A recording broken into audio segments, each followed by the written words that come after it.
ప్రభునామమునకు మహిమ కలుగునుగాక.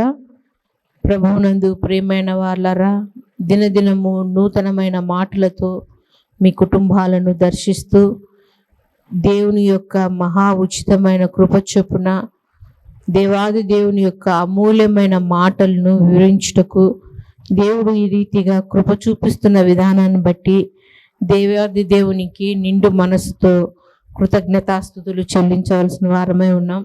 ప్రియమైన వాళ్ళరా, మీరు చక్కగా వాక్యం వింటున్నారని, వాక్యంలో బలపడుతూ మీ ప్రార్థన జీవితాన్ని ఇంకా పరిపూర్ణం చేసుకుంటూ ఉంటున్నారని మేము నమ్ముచున్నాము. మంచిది. ప్రియమైన వాళ్ళరా, చూస్తుండగానే సమయము చాలా గతించిపోతుందండి. త్వరితంగా ఎంత త్వరితంగా గతించిపోతుందో, గతించిన కాలాన్ని తీసుకొని రాలేం, కానీ ఉన్న కాలాన్ని మనం అందరము సద్వినియోగపరచుకోవలసిన వారమై ఉన్నాం. మంచిది. ప్రియమైన వాళ్ళరా, ఒక నూతనమైన మాట మీకు తెలియచేయాలి. ఆ మాటల ద్వారా నన్ను నేను బలపరుచుకుంటూ మిమ్మల్ని కూడా బలపరచాలని నేను ఎంతగానో ఇష్టపడుతున్నాను. అనేక మంది స్త్రీలను గురించి మనం ధ్యానం చేస్తూ వస్తున్నాం కాబట్టి ఈ దిన కాలం కూడా ఒక ప్రత్యేకమైన స్త్రీలను గురించి నేను చాలామందిని రాసుకున్నాను, కానీ సమయానుకూలంగా దేవుని చిత్తానుసారంగా కొంతమందిని మీకు తెలియజేస్తాను. వారి యొక్క జీవిత విధానము, వారి యొక్క ప్రార్థనా జీవితము, వారి యొక్క ప్రార్థనా జీవితం ద్వారా వారి కుటుంబాలను ఎలా కట్టుకున్నారో మనము కూడా మన ప్రార్థనా జీవితం ద్వారా మన కుటుంబాలను కూడా చక్కగా కట్టుకోవాలని మా ఆశ.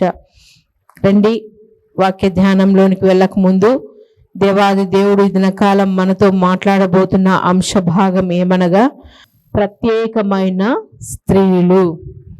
ప్రత్యేకమైన స్త్రీలు. ప్రత్యేకము అంటే వారి యొక్క ప్రత్యేకంగా ఉంటారన్నమాట. వాళ్ళ వ్యక్తిత్వం అయితేనేమి, వాళ్ళ మాట తీరైతేనేమి, వాళ్ళ ఆలోచన విధానం అయితేనేమి ఇతరులకు సమానంగా ఉండదు, కానీ ఒక మెట్టు ఎక్కువగానే ఉంటారు. అలాంటి వారును ప్రత్యేకమైన వారు అంటారు. రండి, మూలవాక్యంగా వెళ్దాము. పరిశుద్ధ గ్రంథం నుండి కృత నిబంధన గ్రంథము, తిమోతికి రాసిన మొదటి పత్రిక 2వ అధ్యాయము 10వ వచనంలో ఉన్న దేవుని మాటలను చదువుకుందాం.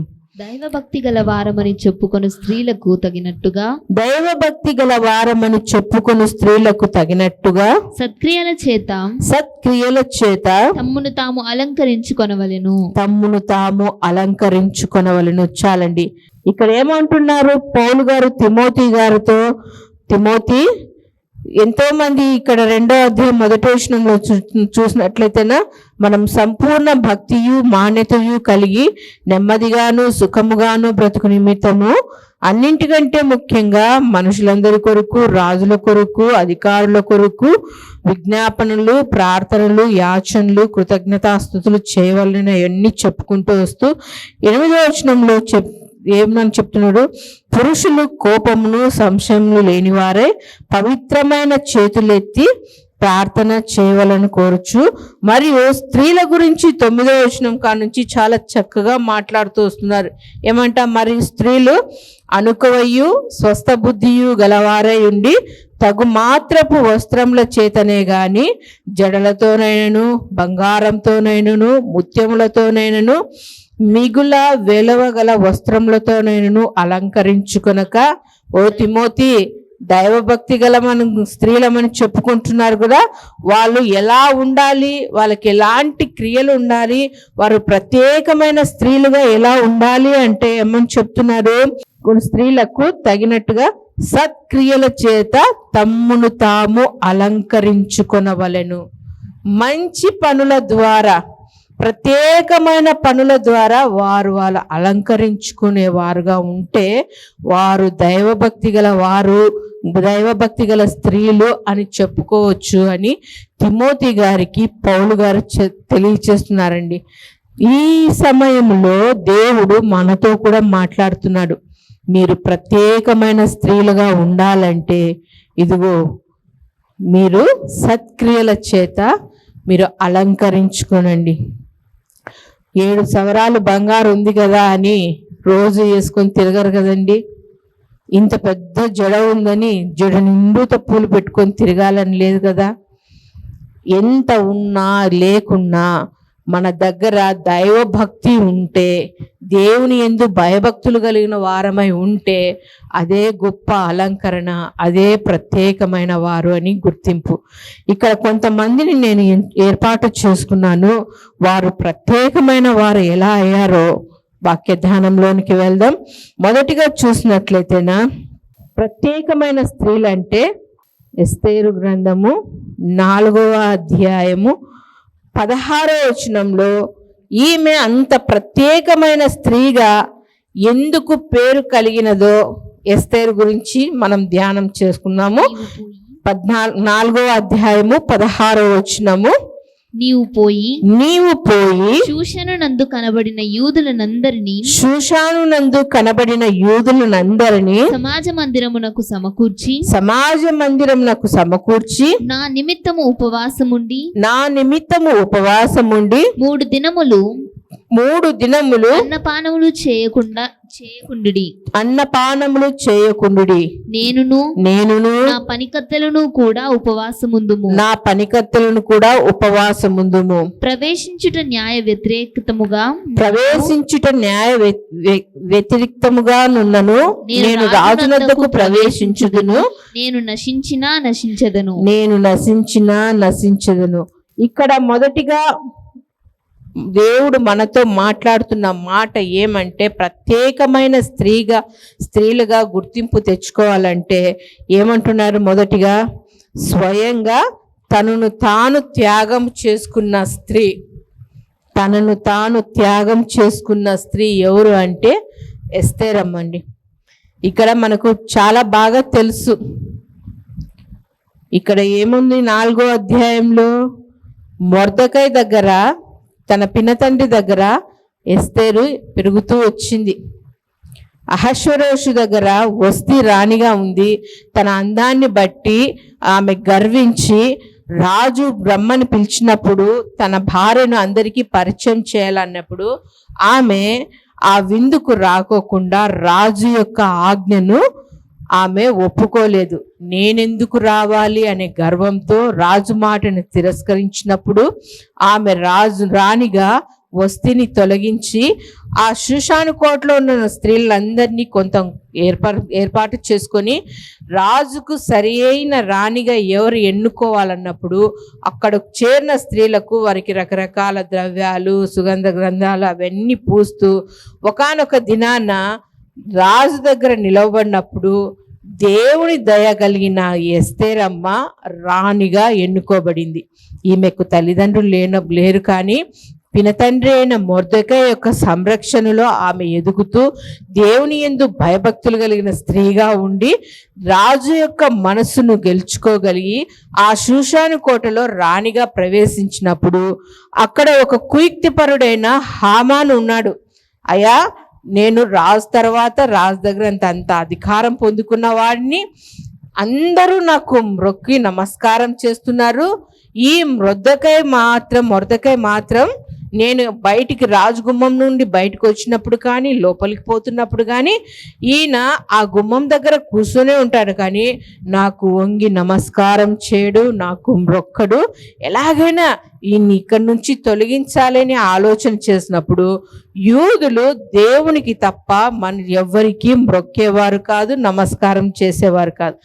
ఈ మొర్దెకై అలాగే ఉన్నప్పుడు మొర్దెకై మీద ఈ హామాను అనేకమైన ఆలోచనలు కలిగి ఎలాగైనా కానీ మొర్దెకైని సంహరించాలా, వాళ్ళ జాతిని నాశనం చేయాలన్నప్పుడు ఆ వర్తమానం తెలుసుకున్న మొర్దెకై ఎస్తేరమ్మకు ఒక మాట పంపిస్తున్నాడు. ఏమని? అమ్మా, దగ్గర పడిపోయింది, మనమందరము నశించిపోవటకు సిద్ధంగా ఉన్నాము.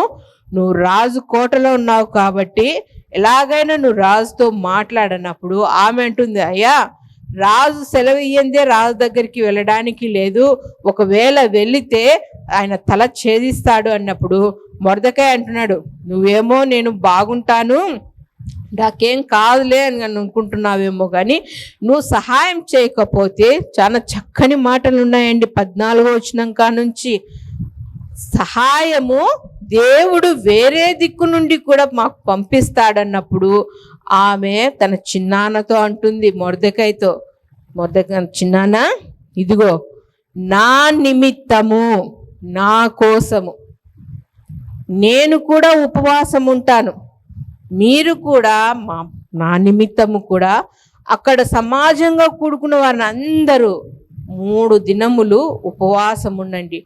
పసిబిడ్డలు మొదలుకొని పండు వృద్ధుల వరకు, జంతువులు సమస్తము ఎవరు కూడా అన్నపానములు పుచ్చుకొనకుండా దేవుని సన్నిధానంలో మొరపెడదాము.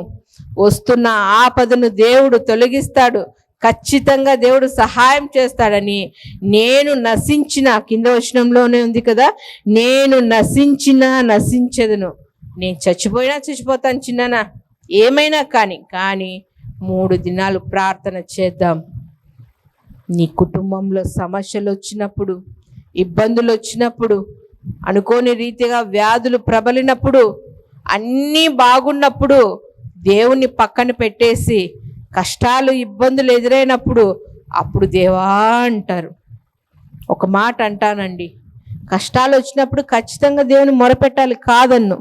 నువ్వు సుఖంగా ఉన్నావు చూడు, సమస్యలు ఏమి నీ దగ్గరికి రానప్పుడు, దేవా ఇంత సంతోషకరమైన జీవితాన్ని నాకు ఇచ్చినావు తండ్రి, చక్కటి భర్తని ఇచ్చినావు, చక్కటి బిడ్డల్ని ఇచ్చినావు, నా కుటుంబం అంతా సంతోష సమాధానాలతో మేము బాగున్నాము, అందును బట్టి నీకు నిండు మనసుతో కృతజ్ఞతాస్తుతులు చెల్లించుకుంటున్నాం నాయనా అని ఉపవాసం ఉండైనా దేవునికి స్తుతులు చెల్లించవచ్చు కదా. సంతోషంలో ఉన్నప్పుడు హృదయం ఉప్పొంగిపోయి దేవుని పక్కన పెట్టేసేవారు చాలామంది ఉన్నారు. కానీ సంతోషంలో అయినా, ఇబ్బందులో అయినా, ఇరుకులో అయినా, ఏ విధమైన పరిస్థితులు వచ్చినప్పటికైనా కానీ దేవుని సన్నిధానంలో ఉపవాసం ఉండి ప్రార్థించవలసిన వారమై ఉన్నాం. ఎస్తేరమ్మ ప్రత్యేకమైన స్త్రీగా ఎలా గుర్తింపు పొంది అంటే, నేను చనిపోతాను, చచ్చిపోయినా పర్వాలేదు, ఇదిగో మన వారందరూ బ్రతుకు నిమిత్తమై ప్రార్థన చేద్దాం, ప్రార్థించండి. ఎస్తేరు ప్రత్యేకమైన స్త్రీగా ఉంది. రెండవదిగా చూసినట్లయితేనా, రాజులు 2వ గ్రంథము 4వ అధ్యాయము 8వ వచనంలో ఉన్న ఈ స్త్రీ గురించి మనం తెలుసుకుందాము. ఒక దినమందు ఎలీషా షునేమి పట్టణమునకు పోగా అచ్చట గనురాలైన ఒక స్త్రీ భోజనమునకు రమ్మని అతని బలవంతము చేసెను గనుక అతడు ఆ మార్గంలో వచ్చినప్పుడల్లా ఆమె ఇంట భోజనము చేయుచు వచ్చును. ఇక్కడ చూసినట్లయితేనా, ఆమె ఊరి పేరే ఆమెకు పెట్టబడి ఉంది. షునేమైన పట్టణంలో ఉన్న ఘనురాలు అంటే మంచి వ్యక్తి అని అర్థము, ప్రసిద్ధికెక్కిన వ్యక్తి అని అర్థము. ఈమె పేరు ఇక్కడ రాయలేదు, కానీ షునేము స్త్రీగా, షునేము పట్టణంలో ఉన్న ఘనురాలుగా, జ్ఞానము గల స్త్రీగా ఈమె ఒక మంచి పేరు తెచ్చుకునిందండి. ఆ ఊరిలోకి ప్రవక్త అయిన ఎలీషా గారు వస్తూ పోతున్నప్పుడు మంచి దైవజనులు, దేవుని యందు భయభక్తులు గల దైవజనులని ఆమె గుర్తించి, చూడండి ఎంత జ్ఞానంగా తన భర్తతో ఆమె మాట్లాడుతుందో. అయా, ఇట్లా మార్గం గుండా వస్తూ పోతూ మన ఇంటికి వచ్చి ప్రార్థన చేస్తూ వెళ్తున్న దైవజనులు మంచి దేవుని యందు భయభక్తులు గల దైవజనులుగా నేను గుర్తించి ఉన్నాను. అయా, ఆయన మన ఇంటికి వచ్చినప్పుడు కొద్దిసేపు విశ్రాంతి తీసుకుంటే బాగుంటుంది, మన ఇంటికి కూడా ఆశీర్వాదకరము. కాబట్టి ఇదిగో మన మేడ పైన ఒక చిన్న గది వేద్దాము, ఆయన కొద్దిసేపు అక్కడ సేద తీరుతారు. ఆయన కోసం ఒక మంచ, బల్లము, పీట, దీపస్తంభము అవన్నీ పెట్టినప్పుడు ఆయన భోజనం చేసి కాసేపు పడుకొని, లేదంటే మోకరించి ప్రార్థన చేసుకోవడానికో, దేవుని వాక్యాన్ని చదువుకోవడానికో ఉపయోగకరంగా ఉంటుంది. దైవజనులు మన ఇంట కాలు మోపడం మన ఇంటికి ఆశీర్వాదకరము అని ఎంతో జ్ఞానయుక్తంగా ఆ ఘనురాలు తన కుటుంబ యజమానునికి తెలియచేసినప్పుడు, తన భార్య భయభక్తులు గల స్త్రీ అని ఆ కుటుంబ యజమానుడు గ్రహించి, ఆమె ప్రవర్తన కూడా మంచిది అని గ్రహించి, ఆమె మాటను నో అని చెప్పుకోకుండా ఎస్ అని చెప్పి ఒక మేడగది కట్టింది. ఒక ప్రత్యేకమైన స్త్రీగా గుర్తింపు తెచ్చుకున్నాడు. ఆమె దైవజనుల పట్ల ఉన్న భయభక్తులు, శ్రద్ధ ఆ ఎలీషా గారు చూసి ఆమెకు ఏదో కొదువుగా ఉంది, ఆ కొదువ మనం ప్రార్థన ద్వారా తీరుద్దాం అన్నప్పుడు వారికి సంతానం లేదు అని తన శిష్యుని ద్వారా తెలుసుకొని ఆమెను దీవించినాడు. ప్రియమైన వాళ్ళరా, ఈ మాట వింటున్న ప్రియమైన వాళ్ళ స్త్రీలారా, ఎంతమంది దైవజనులు, నిజమైన దైవజనులు, దేవుని యందు భయభక్తులు గల దైవజనులని మీ ఇంటికి ఆహ్వానిస్తున్నారు? మీ సంఘ కాపరిని నెలకొకసారన్నా పిలుస్తున్నారా? వారం వారం అవసరం లేదులేండి, కనీసం 3 నెలలకు ఒకసారన్నా. సంవత్సరం ప్రారంభమయ్యి ముగింపు దశలోకి వస్తున్నాం మనం. అర్ధ సంవత్సరం దాటిపోయింది. వస్తున్నారా? దైవజనుల యొక్క పాదములు మీ కుటుంబంలో మోపబడి ఉన్నాయా? అలా మోపబడుతూ ఉన్నట్లయితేనా నీ కుటుంబంలో దాగి ఉన్న ఏ దుష్ట శక్తులైనా కానీ, అపవాది శోధనలైనా కానీ, ఏవైనా కానీ దైవజనులు పాదం మోపినట్లయితేనా సర్వాధికారి అయిన దేవుడే నీ గృహాన్ని దర్శించినప్పుడు ప్రతి చీకటి శక్తులన్నిటిని పోగొట్టి ఇదిగో తేజోమయుడైన దేవుడు నీ కుటుంబంలో నివాసం చేసేవాడుగా ఉన్నాడు. ఎంతసేపు నువ్వు, నీ కుటుంబం, నీ భర్త ప్రార్థన చేసుకొని వెళ్ళడమే కాదు, కానీ దైవజనులను ఆహ్వానించాలి. ఒక ప్రత్యేకమైన స్త్రీలుగా మనం ఉండాలంటేనా దైవజనుల ఎడల భయభక్తులు కలిగిన వారమై ఉండాలి. వాళ్ళు దైవజనులు అంటే దేవునికి ప్రతినిధులుగా ఉన్నారు కాబట్టి సర్వాధికారి అయిన దేవుడే మా కుటుంబాన్ని దర్శిస్తున్నాడు అని గిన్నెడు నీళ్ళు ఇచ్చినా మనం ప్రతిఫలం పోగొట్టుకోలేమని దేవుని వాక్యం సెలవిస్తుంది కదా. ఎంతమందిని పిలుస్తున్నారండి? ఆలోచించండి. నీ కుటుంబంలో దైవజనులకు మీరు ఆతిథ్యం ఇస్తున్నట్లయితేనా ఏమి పెద్ద పెద్ద విలువైన ఆహారాలు పెట్టాల్సిన అవసరమే లేదండి. ప్రేమపూర్వకంగా ఒక గ్లాస్ మంచినీళ్ళు ఇచ్చినా చాలు. హృదయపూర్వకంగా ప్రార్థన చేసి వాక్యాన్ని వివరించి నీ కుటుంబంలో ఏ ఇబ్బందులున్నా, ఏ సమస్యలున్నా ఇదిగో నీ కుటుంబంలో ప్రార్థించిన తర్వాత తిరిగి సంఘంలోనైతేనేమి, తన వ్యక్తిగత ప్రార్థనలోనైతేనేమి నీ కుటుంబ పక్షాన మొరపెట్టేవారు దైవజనులు. ఆహ్వానించండి. కోల్పోయిన వాటిని అన్నింటినీ దేవుడు మరలా నీ కుటుంబానికి కృప వెంబడి కృప దీవెనలతో నీ కుటుంబాన్ని నింపేవాడుగా ఉన్నాడు. ఈ ఘనురాలు ఒక ప్రత్యేకమైన స్త్రీగా ఉంది కాబట్టి దైవజనులను తన ఇంట చేర్చుకుని ఆయనకు ఆతిథ్యం ఇవ్వడమే కాకుండా ఆయనను ఎంతగానో ఘనపరిచింది కాబట్టి ఆమె ప్రత్యేకమైన స్త్రీగా పేరు తెచ్చుకునింది. 3వ ప్రత్యేకమైన స్త్రీ ఎవరో తెలుసుకుందామా? మనం చూసినట్లయితేనా యోహాను సువార్త 4వ అధ్యాయము 29వ వచనంలో ఉన్న దేవుని మాటలను చదువుకుందాము. యోహాను సువార్త 4వ అధ్యాయము 29వ వచనంలో ఉన్న ఈమె వచ్చి మీరు వచ్చి నేను చేసినవన్నీ నాతో చెప్పిన మనుషుని చూడుడి. నేను చేసినవన్నీ నాతో చెప్పిన మనుషుని చూడుడి. ఈయన క్రీస్తు కాడా అని ఆ ఊరి వారితో చెప్పగా. అక్కడ చాలిద్దామండి. ఎవరి గురించి చెప్పినారు ఈ మాట అంటే మనకు బాగా తెలుసు. సండే స్కూల్ నుంచి పిల్లలకి అందరికీ కంఠస్థం. సమరయ స్త్రీ గురించి కదండి. పాప జీవితం జీవిస్తుంది సమరయ స్త్రీ. ఎన్నో కుటుంబాలను వేదనలోనికి, శోధనలోనికి నడిపిస్తున్న స్త్రీ. తనని కాని వారిని తన దగ్గర పెట్టుకొని తన జీవితాన్ని, సర్వస్వాన్ని కోల్పోతూ తను తాను నష్టపరుచుకుంటూ వారిని ఆనందింపజేసే జీవితంలో జీవిస్తున్న ఈ సమరయ స్త్రీ ఒకానొక దినాన ఎండవేళ నీళ్ళ కోసం వెళ్ళినప్పుడు ఈ విషయాలన్నీ మనకు బాగా తెలుసు. ఇంత పాపిష్టికరమైన జీవితంలో జీవిస్తున్న ఈ స్త్రీ ఎలా ప్రత్యేకమైన స్త్రీ అయి ఉంటుంది అని మీరు అనుకోగలరు కదా. మంచి ప్రత్యేకమైన స్త్రీనే అండి ఈమె క్రీస్తును కనుగొనింది.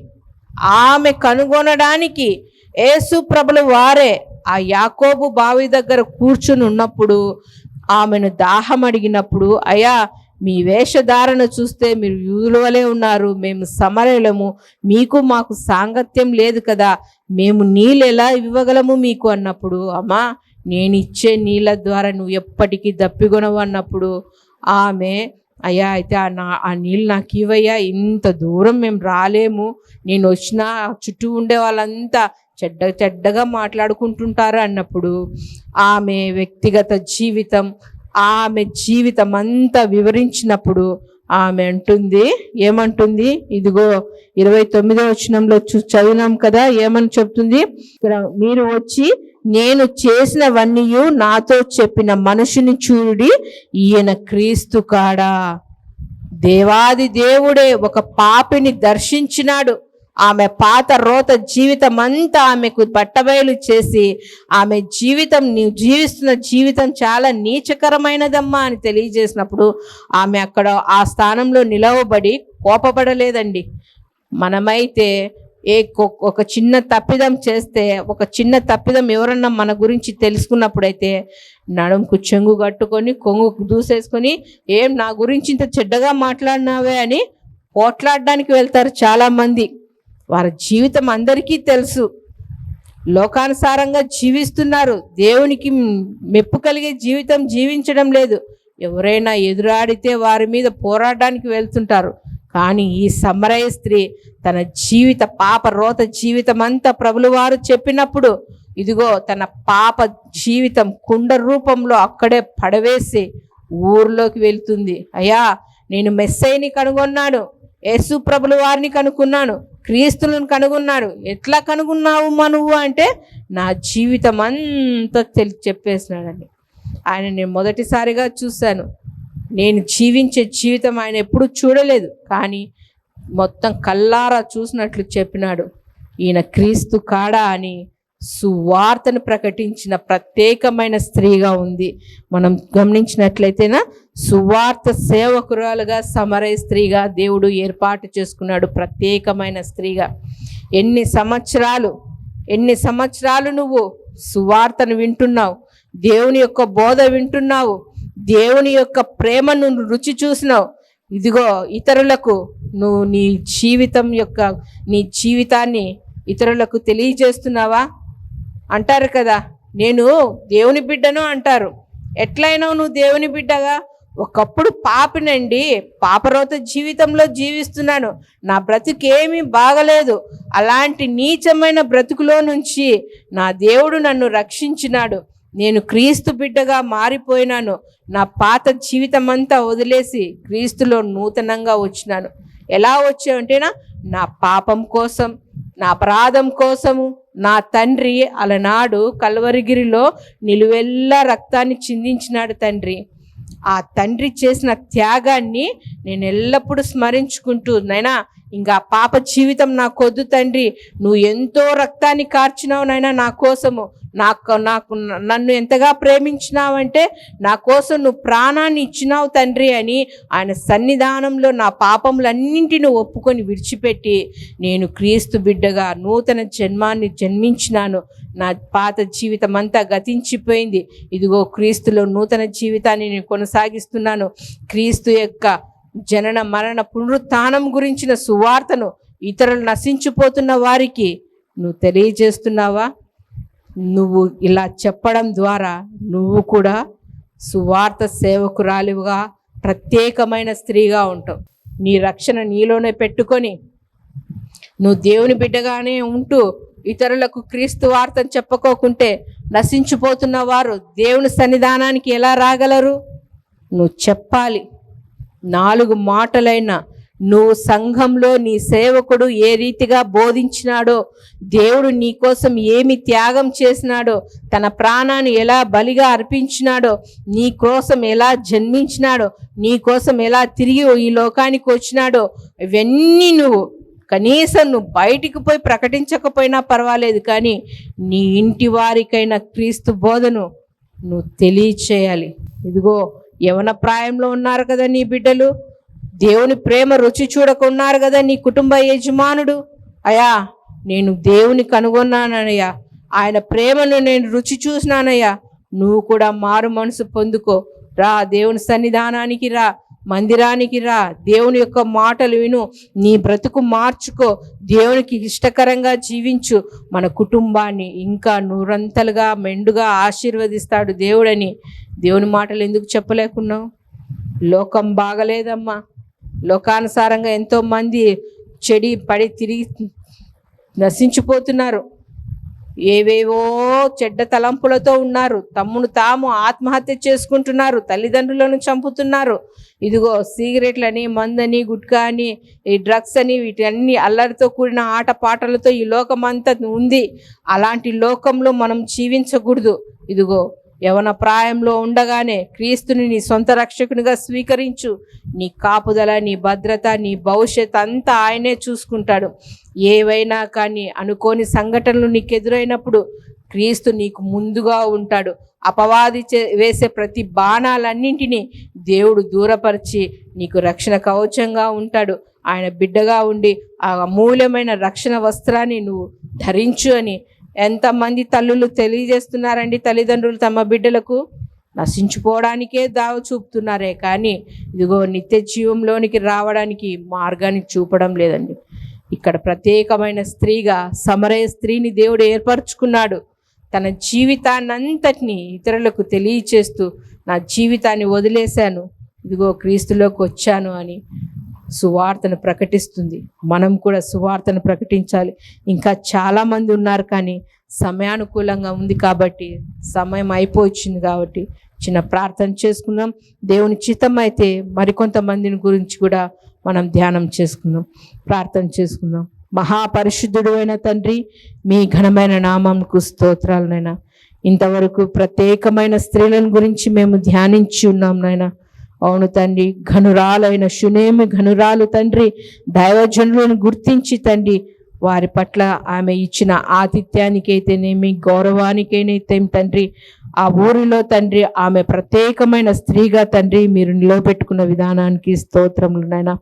అంత మాత్రమే కాకోకుండా ఎస్తేరు తండ్రి ప్రాణహాని ఉందని కూడా గ్రహించి తను నశించిపోతాను, నా జనులు రక్షించబడాలి అని చెప్పి 3 దినములు మీ సన్నిధానంలో ఉపవాసం ఉండి తన జనాంగాన్ని రక్షించుకోగలిగింది నాయన. ఇదిగో తండ్రి పాపభూయిష్టమైన జీవితంలో జీవిస్తున్న తండ్రి ఈ సుకారం అనే ఆమెను మీరు రక్షించుకొని తండ్రి ఇదిగో ఒక సేవకురాలిగా తండ్రి మీ మాటలను ప్రకటించుటకు తండ్రి మీరు ఏర్పాటు చేసుకున్నారు తండ్రి సమరయ స్త్రీని. ఇంకా తండ్రి అనేక మంది స్త్రీలు ఉన్నారు నాయన. మీ చిత్తమైతే తండ్రి మరొకసారి ధ్యానించుటకు తండ్రి సహాయం చేయండి నాయన. వింటున్న మాటలను తండ్రి ఏ ఒక్కరు విని విడిచిపెట్టక వారి హృదయంలో పదిలపరుచుకొని మీ వాక్యానుసారంగా జీవిస్తూ ఇతరులను తండ్రి మీ వైపుకు నడిపించే బిడ్డలుగా ఉండుటకు తండ్రి సహాయం చేయమని ప్రార్థిస్తూ మమ్మల్ని మేము తగ్గించుకుంటూ మీ గొప్ప నామం హెచ్చిస్తూ మాకు రక్షకుడు ప్రాణ విమోచకుడు అయిన నజరేయుడైన యేసుక్రీస్తు నామంలో ప్రార్థించి వేడుకొనుచున్నాము తండ్రి, ఆమేన్. మా చిరునామా దైవజనులు బ్రదర్ ఓ రూబేన్ గారు, క్రీస్తు ప్రార్థనా మందిరం, డోర్ నెంబర్ 1-10-386, నగరిగుట్ట, పులివెందుల, కడప జిల్లా. మీ ప్రార్థనా అవసరాల కొరకై సెల్ నంబర్ 9989067409.